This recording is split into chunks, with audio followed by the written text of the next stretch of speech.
దేవుని ప్రియమైన బిడ్డలారా, ప్రభువైన యేసుక్రీస్తు వారి నామములో మీ అందరికీ నా హృదయపూర్వకమైన వందనాలు చెల్లిస్తున్నాను. ఈ యొక్క సమయాన్ని దయచేసిన దేవాది దేవునికి ఎన్నో ఎనలేని స్తుతులు చెల్లిస్తున్నాను. దేవుని బిడ్డలారా, అలాగే కొద్ది నిమిషాలు ప్రభు అయిన దేవునిని నమ్ముకొనుట ద్వారా కలిగే అనేక ఆశీర్వాదాలను గురించి ఈ భాగంలో మరికొద్ది మాటలు మనం ధ్యానం చేయబోతున్నాం. దేవుని వాక్యానికి వెళ్ళే ముందుగా ప్రార్థన చేసుకొని పరిశుద్ధాత్మ దేవుని సహాయాన్ని మనం కోరుకుందాం. కళ్ళు మూసుకుందాం, ప్రార్థనలో ఏకీవిద్దాం. పరిశుద్ధుడా, ఘనమైన తండ్రి, మహోన్నతుడా, మాట్లాడే దైవమా, మాతో మాట్లాడండి ప్రభువా. వినే చెవి, గ్రహించే హృదయం దయచేయండి. మా ఆత్మీయ జీవితాలను వర్ధిల్ల చేయండి. మీ యందు కేవలము నమ్మిక ఉంచడం ద్వారా కలిగే అనేక ఉన్నతమైన దీవెన ఆశీర్వాదాల గురించి మేము ధ్యానం చేయబోతుండగా అయ్యా మా హృదయం తెరవండి, మాతో మాట్లాడమని యేసుక్రీస్తు వారి నామములో అడుగుచున్నాను తండ్రి, ఆమేన్. దేవుని బిడ్డలారా, దేవునిని, ప్రభువైన దేవునిని నమ్ముట ద్వారా కలిగే అనేకమైన ఆశీర్వాదాల గురించి మొదటి భాగంలో చాలా విషయాలు మనం ధ్యానించాం. ఈ భాగంలో మరికొద్ది మాటలు మనం ధ్యానించబోతున్నాం. దేవుని యొక్క వాక్య పరిశుద్ధ గ్రంథాన్ని మనం చూసినట్లయితే రోమపత్రిక, కాబట్టి నమ్మువారు ఆయన కృపచేతనే క్రీస్తు యేసునందలి విమోచనము ద్వారా ఉచితముగా నీతిమంతులని తీర్చబడుచున్నారు. చూడండి దేని బిడ్డారా, చాలామందికి దేవుని నమ్మితే నాకేం కలుగుతుంది, దేవుని నమ్ముకుంటే నాకేం జరుగుతుంది, దేవుని నమ్ముకుంటే నాకేం కలిసి వస్తుంది. చాలామందికి ఇది ఒక డౌట్ అన్నమాట.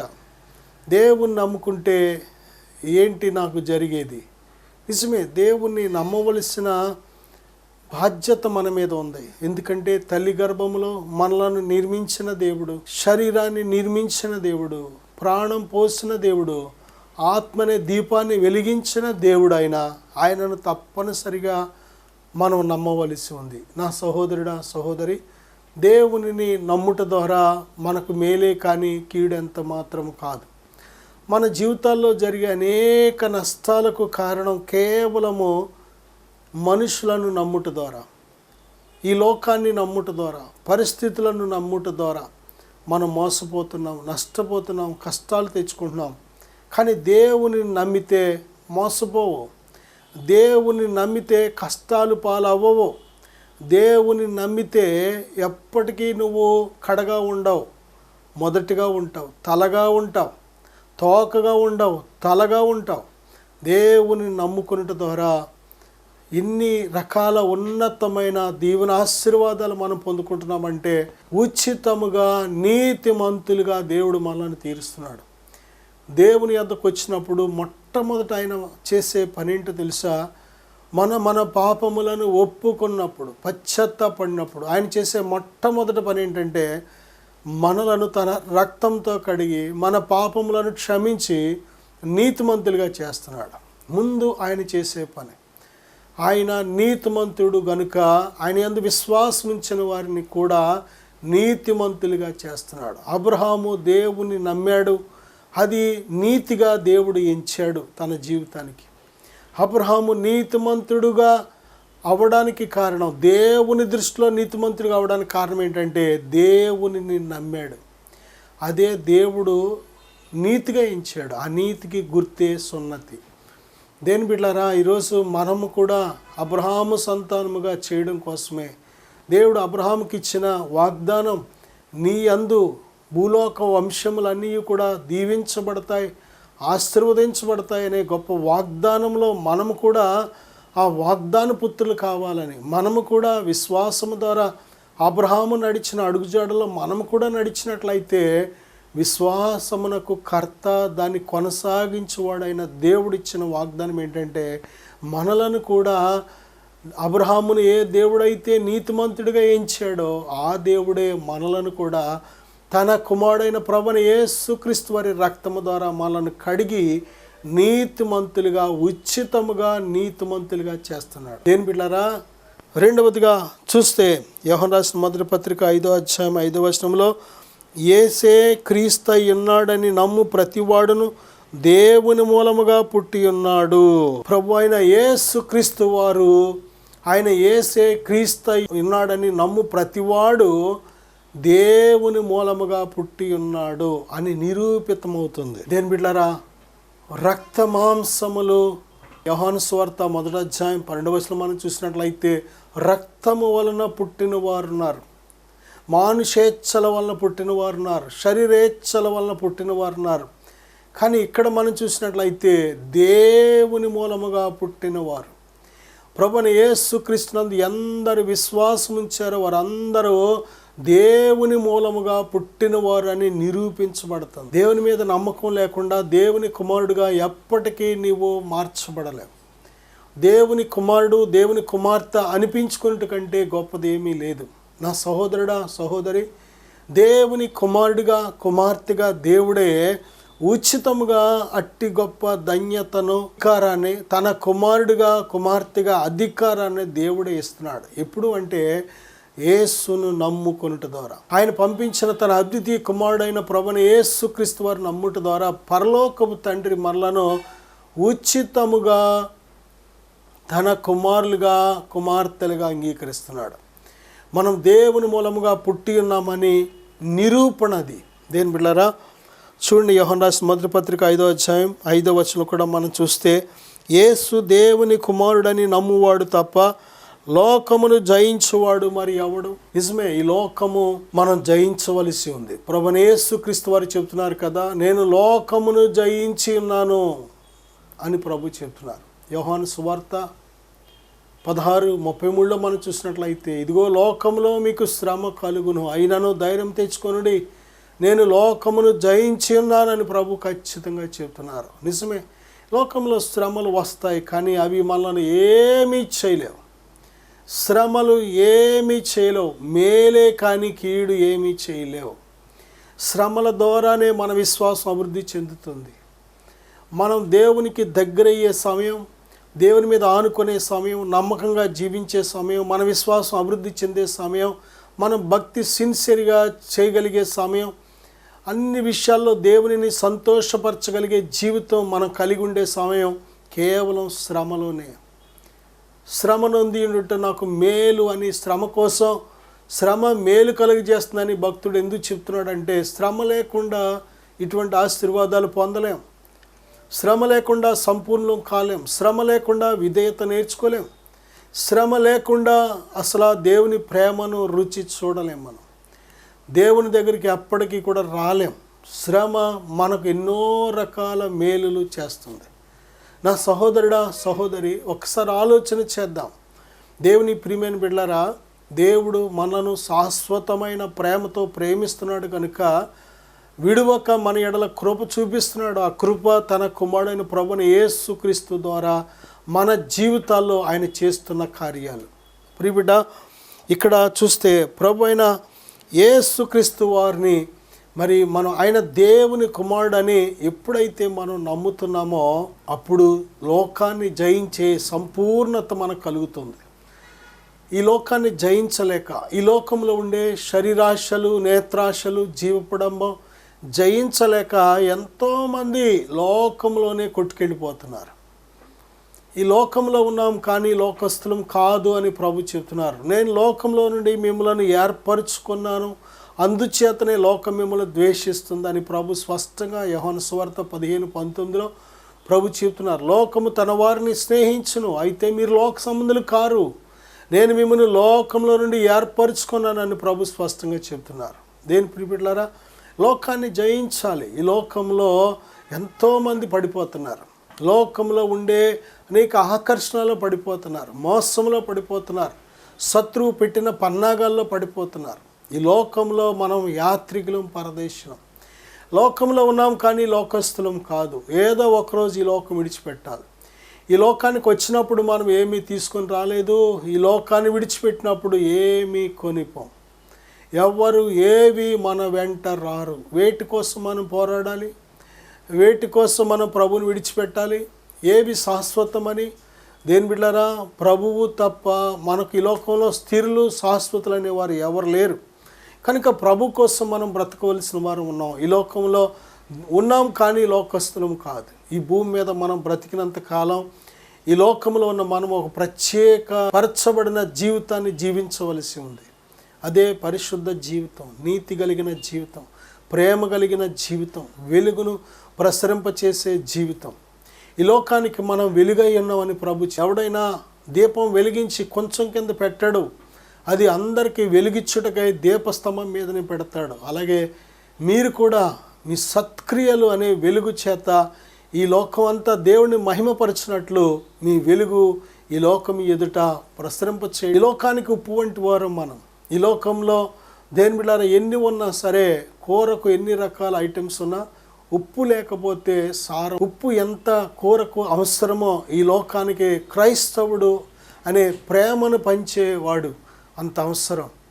ఈ లోకానికి దేని బిడ్డారా ఈ లోకం కోసం ప్రార్థించేవాడు, ఈ లోకాన్ని రక్షించే, ఈ లోకాన్ని ప్రభు అనే వెలుగునద్దకు నడిపించే ఒక గొప్ప సహకారి ఎవరంటే, కనుక మనము దేవుని పిల్లలమైన మనము అనేకులకు మార్గదర్శకంగా ఉండడానికి దేవుడు అవకాశం ఇచ్చాడు. మనము జయించి జీవించడమే కాదు, అనేకులకు ఒక మాదిరికరంగా ఉండి అనేకులు ప్రభు యొద్దకు ఆకర్షించబడడానికి గొప్ప పాత్రల వలె దేవుడు మనల్ని పిలుచుకున్నాడు. నా సహోదరుడా, దేవుడు ఇచ్చిన విలువైన అందమైన జీవితాన్ని మనము దీని విలువ తెలియక దీన్ని వ్యర్థంగా ఖర్చు పెట్టేస్తున్నాం. కానీ దేవుడు ఎంత గొప్ప జీవితాన్ని ఇచ్చాడో. ఈ లోకంలో శ్రమలు, చులకని శ్రమలు, అవి మనల్ని ఏమీ చేయలేవు. దయచేసి ఈ విషయాన్ని మనం జ్ఞాపకించుకోవాలి. ప్రభువు మనకు ఒక మాదిరి, ఆయన శ్రమను జయించి చూపించారు కనుక మనం కూడా తప్పనిసరిగా ఆయన అడుగుజాడలో నడిచినట్లయితే జయించు. నా సహోదరుడా, ప్రభువు మనస్సును మనం ధరించుకుంటున్నప్పుడు, పరిశుద్ధాత్మ ఫలములను మనం ధరించుకుంటున్నప్పుడు, మరి పరిశుద్ధాత్మ చేత నింపబడి మనం జీవిస్తున్నప్పుడు తప్పనిసరిగా ఈ లోకాన్ని అతి సులువుగా మార్క్స్ వార్త 4:40 కానీ మనం చూసినట్లయితే బిడ్డలారా, అక్కడ మనం చూస్తున్నాం ఒక చిన్న దోణిలో ప్రభువైన యేసుక్రీస్తు వారి శిష్యులు ప్రయాణం చేయడం మనం చూస్తున్నాం. చిన్న దోణి, మన జీవితము దోణితో పోల్చబడింది. ప్రభువైన యేసుక్రీస్తు వారు మన జీవితం, మన హృదయం అనే దోణిలో ఉన్నట్లయితే దోణి చిన్నదైనా సరే ఏమీ భయపడక్కర్లేదు. ఈ దోణికు ఏమి ఉన్నా ఏమీ లేకపోయినా, ఎవరు ఉన్నా ఎవరు లేకపోయినా, ఎవరు ప్రేమించినా ఎవరు ప్రేమించకపోయినా ప్రభువైన యేసుక్రీస్తు వారు ఉంటే చాలు. ఈ దోణి ప్రయాణం క్షేమంగా వెళుతుంది. ఈ చిన్న దోణికు ఒకరోజు ఏమి ఎదురైందంటే పెద్ద తుఫాను ఎదురైంది. చూడండి, అక్కడ చక్కగా మార్క్స్ వార్త 4 మనం చూస్తే వ్రాయబడింది, ఈ చిన్న దోణికు పెద్ద తుఫాను ఎదురైంది. నిజమే, మనం చిన్నవారమైనా ఒక్కొక్కసారి సమస్యలు, మన శక్తికి మించినవి, కొన్నిసార్లు శ్రమలు, కొన్నిసార్లు సమస్యలు మన వల్ల కానివి, మనం ఏమాత్రం కూడా వాటి నుండి తప్పించుకోవడానికి వీలు లేని పరిస్థితులు ఒక్కొక్కసారి మనలను ఆవరిస్తూ ఉంటాయి. భయపడక్కర్లేదు. ఎందుకంటే దోణి చిన్నదైనా ఈ దోణిలో ఉన్న ఆయన ఎవరంటే గొప్ప ఆయన, అందరికంటే అన్నిటికంటే గొప్ప ఆయన. ఈ సమస్త భూమిని, ఆకాశమును, అందున్న సమస్తమును కూడా ఆయన కంట్రోల్ చేస్తున్నాడు. ఆయన సెలవు లేకుండా భూమి తిరగలేదు. ఆయన సెలవు లేకుండా సూర్యుడు తిరగలేడు. ఆయన సెలవు లేకుండా ఏ గెలాక్సీ కూడా ఏది కూడా పని చేయలేదు. ఆయన సెలవు చేత ఈ భూమి మీద వాతావరణం కూడా, గాలైనా, మెరుపైనా, మేఘమైనా, వర్షమైనా, ఎండైనా, చలైనా, ఏదైనా సరే ఆయన సెలవు లేకుండా ఏది జరగదు. చూడండి, నీవు నమ్మిన దేవుడు, నీవు విశ్వసించిన దేవుడు ఎంత గొప్ప దేవుడో నీకు తెలిసినట్లయితే, దేని బిడ్డ, నీవు చిన్నదానివి, చిన్నవాడు అనుకుంటున్నావేమో, కానీ నీలో ఉన్నవాడు ఎంత గొప్పవాడో తెలుసుకున్నట్లయితే అసలు భయపడవు. ఈరోజు మనం ప్రభువును కలిగి ఉండి కూడా భయపడుతున్నామంటే ప్రభువుని గురించి తెలియక, ప్రభువుని గురించి అర్థం చేసుకోక, ప్రభు ఎంత శక్తిమంతుడో, ఎంత బలవంతుడో, ఆయన ఎటువంటి కార్యాలు కూడా చేయగలిగిన వాడో నీకు తెలిస్తే అసలు నీ ప్రయాణంలో భయపడవు. ప్రియబిడ్డలారా, ఆ యొక్క దోణి మీద ప్రభు ఎక్కారు, శిష్యులు ఎక్కారు, ప్రయాణం చేస్తున్నారు. కానీ అకస్మాత్తుగా పెద్ద తుఫాను రేగింది. ఆ తుఫానికి ఈ పడవ ఏమాత్రం కూడా తట్టుకోలేకపోతుంది. ఆ దోణి మరి తిరగబడిపోతుందేమో, ఎందుకంటే అలల చేత దోణి నిండిపోవడం వల్ల మునిగిపోతుందేమో అనే భయంతో శిష్యులు భయపడుతున్నారు, బహుగా భయపడుతున్నారు. ప్రభువైన దేవుని దగ్గరికి వచ్చి మొర్ర పెడుతున్నారు, ప్రభువా మమ్మల్ని రక్షించు అని మొర్ర పెడుతున్నారు. నా సహోదరుడా, సహోదరి, దేవునికి సమస్తము తెలుసు. కొన్నిసార్లు ఆయన మన ప్రార్థన కోసం ఎదురు చూస్తూ ఉంటాడు. ఆయన నిద్రపోయే దేవుడు కాదు. ఇశ్రాయేలును కాపాడువాడు కునుకడు, నిద్రించడు అని బైబిల్ చెబుతుంది. మనకు నిద్ర, శరీరాలతో ఉన్నాం కనుక మనకు అలసట, మనకు నిద్ర, ఇవన్నీ మనకు. కానీ దేవాది దేవుడు ఆయన మనలాంటి నరుడు కాదు. ఆయన మనలాంటి నరుడు కాదు కనుక ఆయనకు అలసట ఉండదు. ఆయన సొమ్మసిల్లాడు, అలియాడు అని బైబిల్ చెప్తుంది. నా సహోదరుడా, సహోదరి, నిన్ను కాపాడువాడు కునుకడు, నిద్రించడు. నిన్ను కాపాడే దేవుడు ఆయన అలిసిపోడు, ఆయన సొమ్మసిల్లడు. ఆయన సర్వశక్తిమంతుడు. ఆయన నీ శక్తికి, సమస్త మానవ శక్తికి మించినవాడు. ఆయన సమస్తమైన దేని బిడ్డలారా, ఈ లోకంలో ఉండే అనేక శక్తులు ఉన్నాయి, అన్నిటికంటే గొప్పవాడు ఆయన. ఆయనకు అసాధ్యమైనది ఏమీ లేదు. ఆయన మాట సెలవిస్తేనే ఈ సృష్టి సృష్టించబడింది. ఆయన ఈ సృష్టిని మాట చేత లయం చేయబోతున్నాడు. నోటి ఊపిరి చేత లయం చేయగలడు ఆయన. దేని బిడ్డలారా, దేవునిని మన జీవితంలో నిజంగా మనం కలిగి ఉంటే మనం ధైర్యంగా ఉంటాం. చాలాసార్లు ప్రియబిడ్డలారా, హృదయంలో ఆయనకి ఇవ్వాల్సిన స్థానం ఇవ్వకే మనం భయాలకు గురవుతూ ఉంటాం. కానీ ప్రభుకి మళ్ళీ ఎప్పుడైతే మనస్ఫూర్తిగా మన హృదయాన్ని సమర్పిస్తామో, ప్రభు మన హృదయం అనే దోణిలో ఉన్నప్పుడు ఎటువంటి తుఫానుకి కూడా మనం భయపడం. ప్రియబిడ్డలారా, శిష్యులు ఎప్పుడైతే ప్రభు దగ్గరికి వచ్చి భయపడుతూ గోజాడుతున్నారో, వెంటనే ప్రభు లేచి ఆ గాలిని, సముద్రమును గద్దించి, అల్ప విశ్వాసులారా ఎందుకు భయపడుతున్నారు అని వారిని గద్దిస్తున్నారు. ఆయన ఎందుకు భయపడుతున్నారు? గాలిని కాదు మనం దేని బిడ్డారా చూడవలసింది, తుఫానుని కాదు, అలలను కాదు మనం చూడవలసింది. వాటిని అణిచివేయగలిగిన ప్రభువు ఆయనను మనం చూసినప్పుడు మనకు గొప్ప విజయం.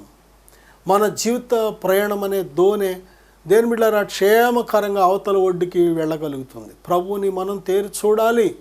పేతురు మునిగిపోవడానికి కారణం ఏంటంటే ఆ యొక్క పిలిచిన ప్రభువుని చూడకుండా మరి చుట్టూ ఉన్న ఆ యొక్క చీకటిని చూశాడు, గాలిని చూశాడు. దేని బిడ్డారా, కాబట్టి మునిగిపోసాగాడు. నువ్వు పరిస్థితులను చూస్తే మునిగిపోవలసి ఉంటుంది. దేని బిడ్డారా, మనుషులు చెప్పే మాటలు వింటే మునిగిపోవలసి ఉంటుంది. ఈ యొక్క పరిస్థితులు, మనుషులు చెప్పే మాటలు మనను చాలా భయపెడుతూ కలవరపెడుతూ ఉంటాయి. కానీ ప్రభువునందు విశ్వాసం ఉంచిన నీవు భయపడవలసిన పని లేదు. ఎందుకంటే ఆయన శక్తిమంతుడు. నమ్ముట నీ వల్ల అయితే నమ్మువానికి సమస్తము సాధ్యమే. నా సహోదరుడా, సహోదరి, ప్రభు నమ్మదగిన దేవుడు. ఆయన నమ్ముకొనదగిన సహాయకుడు. ఆయనని విడువడు, ఎడబాయడు. నీ బ్రతుకు దినములన్నీ కూడా నీకు తోడుగా ఉంటాడు. ఆయన తన ఆలోచన చెప్పి నడిపిస్తాడు. ఆయన మహిమలో మనల్ని చేర్చుకునే వరకు కూడా ఆయన మనల్ని విడిచిపెట్టడం. విమోచన దినము వరకు మీరు దేవుని ఆత్మతో ముద్రించబడి ఉన్నారని బైబిల్ చెప్తుంది. దేని బిడ్డలారా, ముదిమి వచ్చే వరకు చంకనెత్తుకునే దేవుడు ఆయన. ఎందుకు భయపడుతున్నావు? పరిస్థితులను చూసి భయపడదు. నీ పరిస్థితులను చక్కబెట్టగలిగిన దేవుడు. నీ ఆర్థిక పరిస్థితులు ఒక్కోసారి భయపెడుతున్నాయా? అనారోగ్య పరిస్థితులు భయపెడుతున్నాయా? మనుషులు పెట్టు నిందలు భయపెడుతున్నాయా? నిన్ను ఒంటరితనం భయపెడుతుందా? చాలాసార్లు దేని బిడ్డలారా, అనేక సార్లు కుటుంబాల్లో సాతానుగాడు గలిబిలి మరి మనల్ని భయపెడుతూ ఉంటుంది. కానీ భయపడద్దు. దేవుడే వాగ్దానం ఇస్తున్నాడు. అల్ప విశ్వాసులారా ఎందుకు భయపడుతున్నారు? భయపడవలసిన పని లేదు. ప్రభు అయిన దేవుడు మన జీవితం అనే దోణిలో ఉండగా మనం భయపడవలసిన పని లేదు.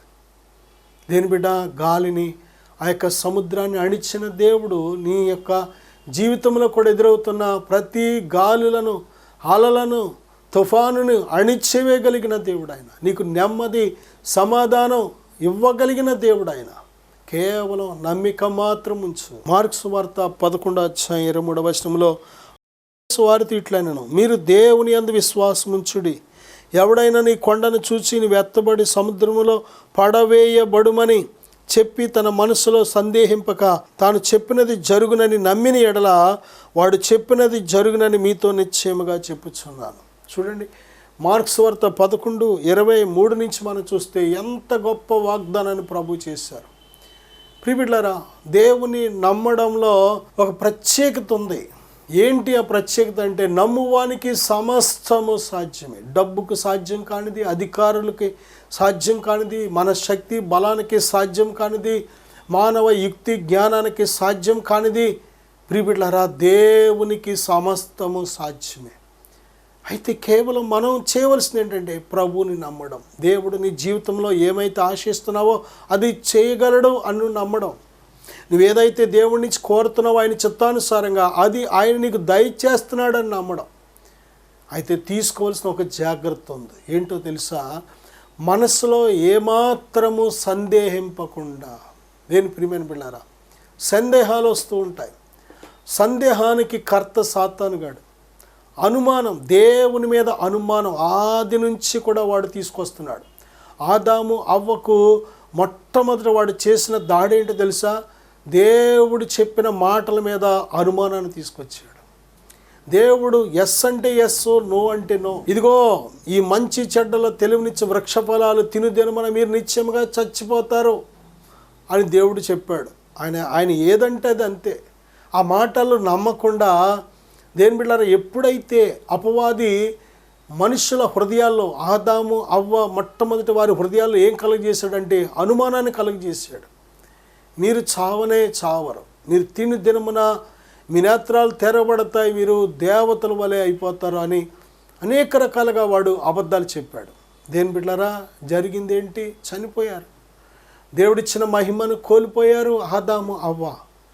అయ్యో, సర్పము నన్ను మోసపుచ్చింది అంటుంది అవ్వ. నువ్వెందుకు తిన్నావు ఆదాము అంటే, ఇదిగో నాకు ఒక తోడిచ్చావు కదా, ఆమె నాకు ఇస్తే తినేసాను అంటున్నాడు ఆయన. చూడండి, ఒకరి మీద ఒకరు చెప్తున్నారే కానీ వారు దేవుని నమ్మలేదు.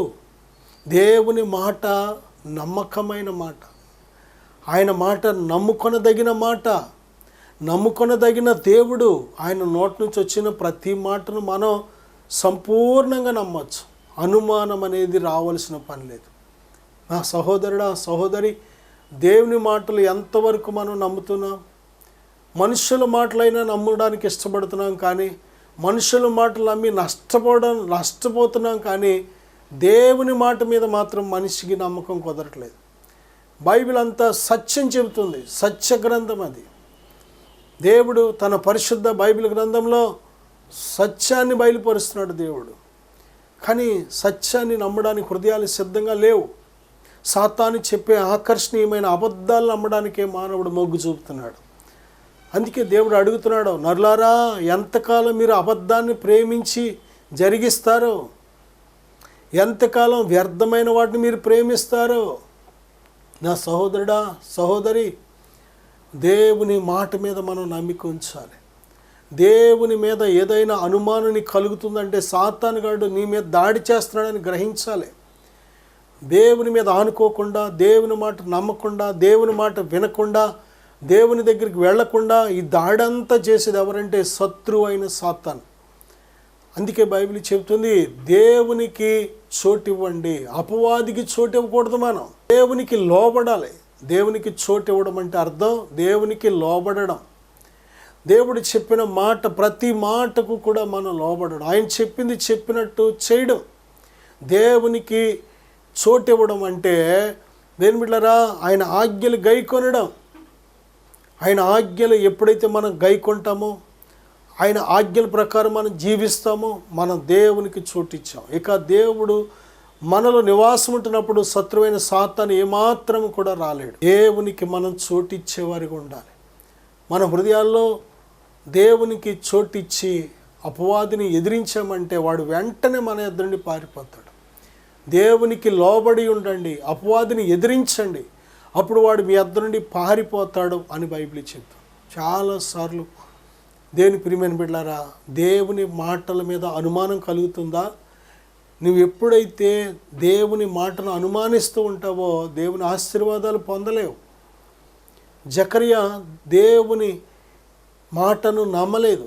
దేవదూత ద్వారా దేవుడు చెప్పిన మాటను నమ్మలేదు. కనుకనే బిడ్డ పుట్టి ఆ బిడ్డ మరి దేని బిడ్డరా పుట్టే వరకు కూడా తనకి నోరు రాకుండా మోగ జీవితాన్ని అనుభవించవలసి వచ్చింది. కారణం ఏంటంటే దేవదూత ద్వారా దేవుడు చెప్పిన వాగ్దానాన్ని నమ్మలేదు. మరియ నమ్మిన ఆమె ధన్యురాలైంది. దేని బిడ్డరా ఈ లోకానికి రక్షకుడికి జన్మనివ్వడానికి ఒక గొప్ప తల్లిగా దేని బిడ్డరా ఆ దేవాది దేవుడు రక్తమాంసాలు ధరించి ఈ లోకానికి రావడానికి ఒక పాత్రగా పనిముట్టుగా దేవుడు మరియను వాడుకున్నాడు. నా సహోదరుడా సహోదరి, దేవుని మాటలు నమ్మితేనే దీవించబడతావు, ఆశీర్వదించబడతావు, ధన్యుడు అవుతావు, ధన్యురాలు అవుతావు. దేవుని మాటను మనం నమ్మాలి. ప్రియబిడ్డ, మనం ఎప్పుడైతే విశ్వాసంతో ఎటువంటి అనుమానం లేకుండా మాట్లాడతామో దేవుడు చెప్పిన ప్రతి వాగ్దానాన్ని కూడా ఆయన ఇచ్చిన వాగ్దానం నెరవేర్చడానికి ఆయన శక్తిమంతుడు కనుక ఆయన యందు విశ్వాసంతో ఆ వాగ్దానాలు పొంది ఉన్నామని నమ్మి ప్రార్థన ఎప్పుడైతే చేస్తామో వాటన్నిటినీ మనం పొందుకుంటున్నాం. యోహాను సువార్త 20:29 చూచి నమ్మిన వారి కంటే చూడక నమ్మిన వారు ధన్యులు. దేని బిడ్డలారా, దేవుని యందు నమ్మిక ఉంచితే ఎన్ని ఆశీర్వాదాలు ఒక్కటి కాదు దేని ప్రియమైన బిడ్డలారా. అయితే ఇందులో మరొక అంశం మనం తెలుసుకోవాల్సింది, చూచి నమ్మిన వారు ఒక రకం, చూడక నమ్మిన వారు ఒక రకం. ఈ భారతదేశానికి అపోస్తలుడిగా వచ్చిన పరిశుద్ధుడైన తోమా గారు, ఆయన ప్రభువైన యేసుక్రీస్తు వారు 12 మంది శిష్యుల్లో ఒక శిష్యుడు. అయితే ఆయన అంత గొప్ప శిష్యుడిగా అవ్వక ముందు ఆయన ప్రభువైన దేవుడు మృతులలో నుండి లేచాడు, పునరుద్ధరణుడిగా ఉన్నాడు, మాకు కనిపించాడు అని మిగిలిన శిష్యులు చెబుతుంటే నమ్మలేదు. అందరూ ఉన్నారు కానీ ఆ ప్రభువు వచ్చిన సమయానికి ఆయన లేడు.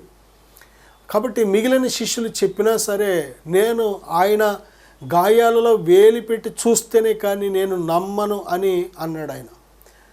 మళ్ళీ ఒక సమయంలో ప్రభువారు వారిని దర్శించి, తోమా కూడా దర్శించి తాను బయలుపరుచుకొని సజీవుడిగా తోమాతో ఇదిగో నీ వ్రేలి పెట్టి చూడు అని దేని బిడ్డలారా ఎప్పుడైతే చెప్పారో వెంటనే ఆ గాయాలలో ఆ ప్రక్కటి బళ్ళెం ప్రక్క ఎముకలలో ప్రక్క డొక్కలలో పొడిచిన గాయంలో ఒక చేయి పెట్టి అలాగే చేతిలో ఒక వేలి పెట్టి త్రిప్పి అప్పుడు నా దేవా నా ప్రభువా అంటున్నాడు. ప్రభు అన్న మాట, నువ్వు చూచి నమ్మావు కానీ చూడక నమ్మిన వారు ధన్యులు. దేని ప్రియమైన బిడ్డలారా, చాలా గొప్ప విశ్వాసం అన్నమాట. చూడక నమ్మిన వారు ధన్యులు. ప్రభు సజీవుడిగా ఉన్నాడు. నువ్వు నమ్మినా నమ్మకపోయినా దేని బిడ్డలారా, లేకపోతే చూసే వరకు నేను నమ్మనని నువ్వు ఎంతకాలం ఎదురు చూసినా వీళ్ళందరికంటే నెంబర్ 1 మంచి క్వాలిటీ విశ్వాసం కలిగిన వారు ఎవరంటే చూడక నమ్మిన వారు. చాలామంది నేను ఒకటి అనుకున్నాను అది జరిగితే నమ్ముతాను, లేకపోతే దేవుడు నాకు కనబడితే నమ్ముతాను, లేకపోతే ఏదో ఒక అద్భుతాన్ని చూస్తే నమ్ముతాను. ఇదంతా కూడా క్వాలిటీ తక్కువ విశ్వాసం.